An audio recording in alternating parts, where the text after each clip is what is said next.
Hey, it's your old buddy Brian Parker doing another video. This is based upon a commenter's request that's going through the beginning of a lawsuit, and she just had the pre-trial. And so the question is, they granted me discovery and they said something about initial disclosure. So I'm going to do a couple of videos on that to help her and to help you guide through the process. And you're going to see how really a lot of law is, it's a crushing. But if you break things down into the smallest terms, I think there was a guy, a motivational speaker, that said inch by inch, anything's a cinch. It is. I'm going to make it even easier for you by showing you the work you've already done, regardless of what faces you next, will follow you all the way through. And you've heard me do this and talk about the counter affidavit. I'm going to show you how important that is with initial disclosures today, okay? So when you've had your pre-trial, the court is going to let you do discovery. In some cases, certainly in circuit courts, depending on your state, you can do discovery without the court without asking the court or requiring a court to dictate, but you must do your initial disclosures.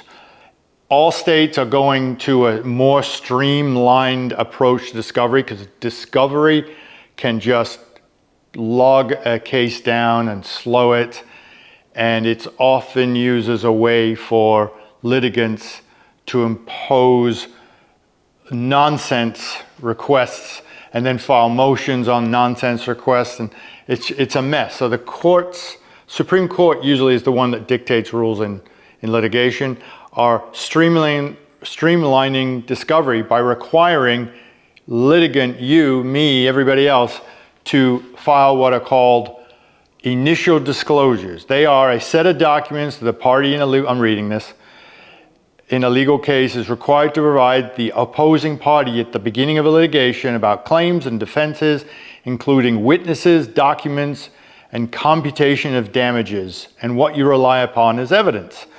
I'm going to show you how to streamline their streamlined process by using what? The debt collector's documents against them. It is sort of like the requirement of initial disclosures is sort of like the Brady rule in criminal cases. The Brady rule says plaintiff, or in this case the prosecutor, you got to show the defendant everything you have against him, how and why. So this is like a civil Brady rule, if you will. It is your duty to disclose.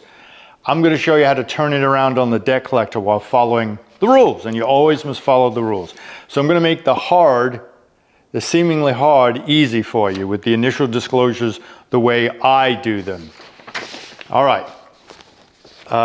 For this video, I've created this whole thing from an actual case that I'm literally writing the initial disclosures right now. So I'll show you all that so you can work along with me, if you will. Remember these 5 things. Shazam. These are the 5 rules that I follow. You might want to too, using your state law and facts. So number 1, know the rule covering. In Michigan, initial disclosures. In Michigan, it's MCR, as it says, 2.302A. And that may sound boring, but I'm going to show you a cool way to make the boring your friend. Number 2, take advantage of the requirements of that rule. Number 3, know the other side's case and your defense. That is something to really focus on. But what's really, really cool, it's going to help you to focus on, is the counter affidavit. As I say, it's a roadmap or guide for most parts of litigation, and especially here in discovery. Initial disclosures, again, is the beginning of the discovery process. I'm going to give you a whole discovery video next. I was going to do both in the same video. I'm going to be here forever and I'm going to lose everybody. Snooze alert. So first thing I want to show you is the rule in Michigan as a means to show you what I'm using as a guide, how I use it, and then you take your comparable rule in your state and use it the same way. It's really kind of easy once you see how I do this. Remember those 5 things. So Shazam, here is the rule in Michigan. So in general, I'm going to focus on A and B. A is the factual basis of the party's claims and defense. So that means you create your initial disclosure. I'm going to add initial disclosures to my video on killdebt.com. Killdebt.com. So everything you need as a bones, as a skeleton, you just add the muscles and ligaments of your rules and facts in your state. But depending on who is suing you and who you're defending against, my stuff may be right on point and there isn't much change you need to make. So A, the factual basis of the parties' claims and defenses, and B, the legal theories on which the parties' claims and defenses are based. So I'm going to look at those two to show you how it's done. So I want you to look at, in this case, it's A through H. Those are just questions to be answered, meaning the rule gives you a guide to how to create your initial disclosures. And remember this, you don't have to answer everything. H, let me take a look at H again. I'll just read it very quickly. The anticipated subject areas of expert testimony. I rarely use experts, so I'll just put NA. No great explanation unless there's going to be experts. The other side's not going to use experts either unless it's some big major case. So your initial disclosures mirror, that's a great word, the rule as it's already written as your guide. On my killdebt.com site, again, you'll see lots of examples in Word template for you to use. So the work that you do as a disciple of me in answering the lawsuit and in creating the counter affidavit, the work is already done for initial disclosures and discovery. And we'll talk about, again, in the next video, how that same theory and practical application is a part of how this stuff can be made easy. So hopefully you've looked at my videos on account stated, counter affidavit. There's a PDF video with the checklist all up there for you. That's on the killdebt.com website with all the documents. Let's get that out of there. And how to create or analyze an answer. There's a good 5-part series, 5 videos of 8 minutes long called Examining the Lawsuit. And here they are. Here's 1, 2, 3, 4, 5. And those are a nice approach to looking at how to file an answer. You should have already done that if you're at the stage where you're going to court. You should have that important counter affidavit. That's how you answer initial discovery, initial disclosures, a motion's filed against you. It's already done. You just drop it in. I got a plunking video. Here's my plunking video. You plunk everything of the work you've already done to make this stuff easy. So here's the beginning of an answer I wrote in a case. Shazam. It's 2 or 3 pages. And I'm just showing you the preliminary statement of the answer I wrote. Why am I showing you that? That's your initial disclosures for number A. Look at number A, the letter A. So look at the A that I wrote in my initial disclosures in the case I'm litigating right now. Shazam.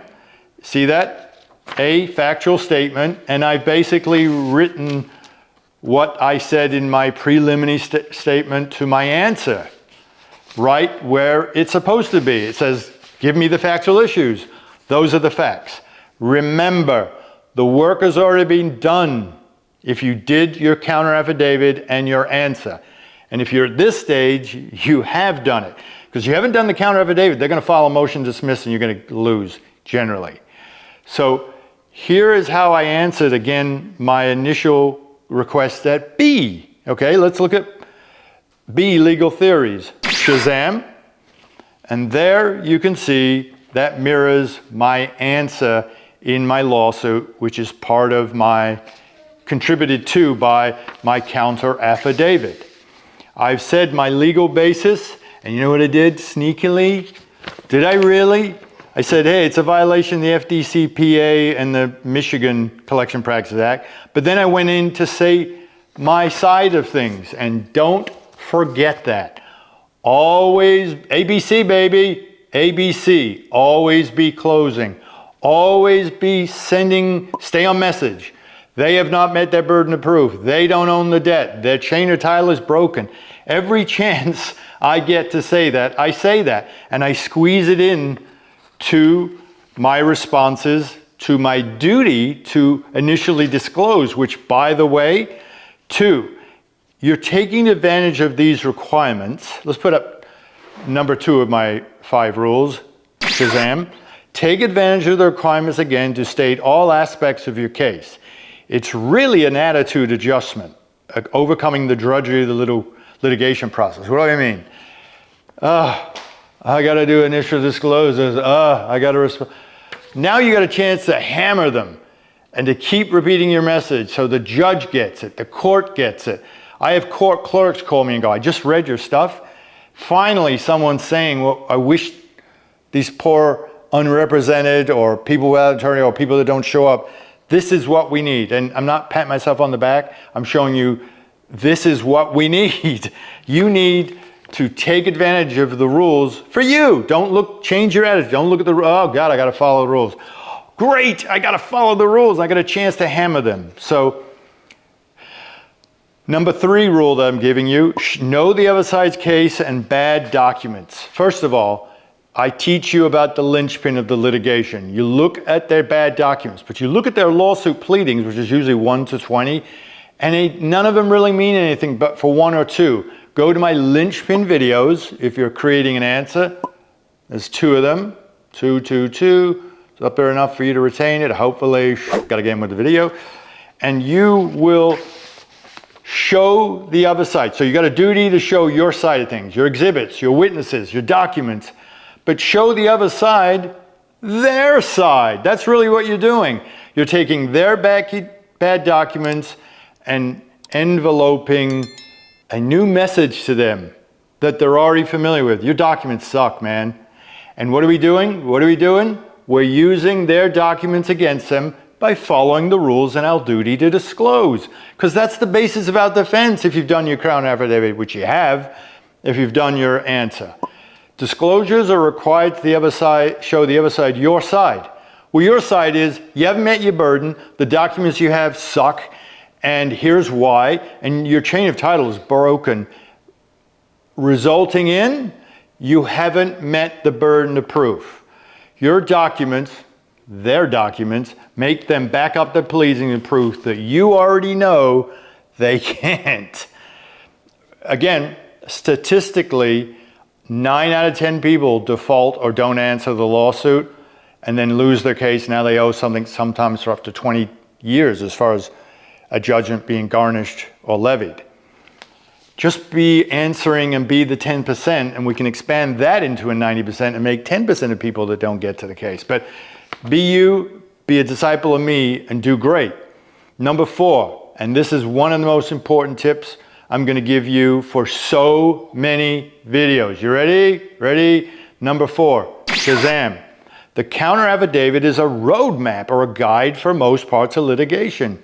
This is so important to remember, and it really is, because you've already done the work. So someone says, hey, motion to compel, I don't understand your side. Here's the counter affidavit. Hey, motion to compel, you didn't answer the discovery request. Exhibit 1, yes, I did. Here's my counter affidavit. Here's my initial disclosures. And it's all based on your documents. See your lawsuit that's already in your possession. It's all based on what you said in your counter affidavit. As I've mentioned many times, it's so important that you create that counter affidavit. Again, here's an account stated video on creating a counter affidavit. Here's how to create the counter affidavit. Here's a PDF on a checklist. I've got so many videos up there. Videos. I'm going to yell to my editor, Daniel, put as many as you can up there. Just go pop, pop, pop, pop, pop, pop, pop. Okay, they're all up there, so you can't see this face. Put them all up there. Okay, now get rid of them. If you have done the work, again, you in your counter affidavit, it plunks right into your initial disclosures. Attitude adjustment, help for you, you've done the work already. So the harder you work on that counter affidavit and answer, and it's not a lot of work, you're just showing their documents suck. when you're writing your counter affidavit, guess what? You're really writing your initial disclosures. You're really writing a response to a motion. You're really writing your trial brief. Or the judge says, hey, I'd like to see you add something to your pretrial statement. If you have a pretrial statement request or demand, your counter affidavit. And what do you feel the requirements of the pretrial statement, A through whatever that is? The same thing you use to fill these initial disclosures. You fill them with your counter affidavit and answer information. You're following the rules and your duty to disclose. So these initial disclosure requirements should be looked at as a chance to be on message, an attitude adjustment of sticking it to them for their own bad ways. Just keep on message. So number 5, let's put up number 5. Advocate your side always, even in your initial disclosures. I can't say this enough. See how I keep repeating myself about the same stuff? You should too. So my next video, I will do paper discovery requests. God, that's boring to say. It's even worse to do. I don't like discovery of any kind other than doing deposition videos. Because depositions get to the heart of the matter. They can't stop me from asking their client. See, when you do paper discovery, it goes to the attorney who answers, non-answers, then says to his client, sign this. The client signs, he never has to be bothered, and he's just signing something. And then they put up blocks, roadblocks, and obstacles to you getting to the answer. I got to file a motion to compel after I've written them a letter of spending about an hour breaking down why they didn't disclose as they should in their responses. They know that. They want to earn more money on their side, and they want to cost you more money and time and cause you problems so that you go, I'll just settle this case. I eliminate that nonsense. I just go straight to the heart. I go, I want a deposition. That scares them because the guy that is no longer just signing, he's got to face this crazy person and he's got to face the truth. You can't lie under oath. And getting back to video, I do all my videos by video. I do all my depositions by video deposition, which the rule allows. And then I put it on my website because I want you to learn from that. In fact, I just deposed a debt collector attorney. These are the 4 videos I did. Go to the first one and just look at the 10 minutes, you'll be hooked. But it's an attorney I deposed. And that's how I go and get to the meat of the act, where I find out the truth, right? And the other side of that is they can't do paper opposition and obstacles, which they are technically not lying. You have to tell the truth. You're under oath. And that gets people to think twice about settling cases. Or do they want, does the law firm want its client in front of this crazy person? Or anybody asking questions under oath. That's my left arm. So you have to look at discovery while necessary, like request to omits. If they don't answer in 28 days or you don't answer in 28 days, you're on the hook. You can't, those are automatically omissions, right? You can overcome them and they're not that big of a deal. In fact, you can use your counter affidavit to say, all 15 of your requests to omits I deny based upon my counter affidavit and my answer. See answer exhibit 1, counter affidavit exhibit 2, right? But it's all nonsense. It's just a chance usually for a law firm to either bully you by sending you unrepresented 50 requests and 40 of this and 90 of that, or it's a chance for them to bill. As I said before, I commonly get this one big law firm here sends me the same discovery requests on every case, and I just take the same responses, drop them into that, change the name from Bob Smith to Sally Jones, and I've yet to be called on it in over a decade of doing that. And I know that they're just billing. If they wanted the answers and they were concerned about what I said, I'd hear about it. Never had a motion to compel from them. Never had anybody complain about my answers. It's mostly just attorneys trying to make money off their clients. But they also want to protect their clients, so a deposition bothers the hell out of law firms. So that's what I do. In a nutshell, people don't really take paper discovery seriously, but you can, again, based upon your counter affidavit, to make them think twice about what they presented as truth, and you're showing them that you ain't got it. And usually, as I've advocated, the more you make them provide the truth, the more trouble they get into, and they just provide you stuff that you can use against them. So it is a form of pressure, legal pressure you're allowed to invoke, and it normally settles cases. That's the only use I have for discovery, is that it settles my clients' cases. Attached to the video will be all my word templates to help you along against different plaintiffs, different cases, creditors, you name it, initial disclosures, whatever I have, I'll put on there. I want you to like, love, and subscribe, and add your comments. This is born out of a commenter saying, hey, I'm in a certain stage, can you do a video? And I demand that of you. If you are in a stage and you want a video on it, ask that of me. When I say I demand, I'm not a big bully or anything, but you want it, you'll get it. If I can, if I've done it. If I haven't done it, I'm not gonna make it up. I want my, as you know, my videos to be actual real cases. You can learn the rules, and you can have practical application of what I've done, adding your rules and facts, and be given debt collector, debt buyers that sue with the same stuff in all 50 states. It just drops right in, the answer or your counter affidavit, because the bad title that, let's say, Velocity is bringing in Michigan is bringing the same bad title in Dakota and the same signature of Upstart signing for all these people that never gave them the authority. It's all the same stuff. So use this, add your facts and rules, and go get them. This, while a boring topic and can be drudgery, I hope I've turned it around to make it easier to respond. And never forget what I keep repeating. Use their own documents against them. The counter affidavit and the answer fit nicely right into your responsibilities to streamline your disclosure by using their side against them. Thank you very much for listening. Don't forget, killdebt.com. What's it say? Use the law to kill the debt. It's for self-represented litigants that need help. It's all there. It's 30 years of this brain. I know I'm pretty weird and I see things weird, so rather than having a pity party, I just monetized my brain.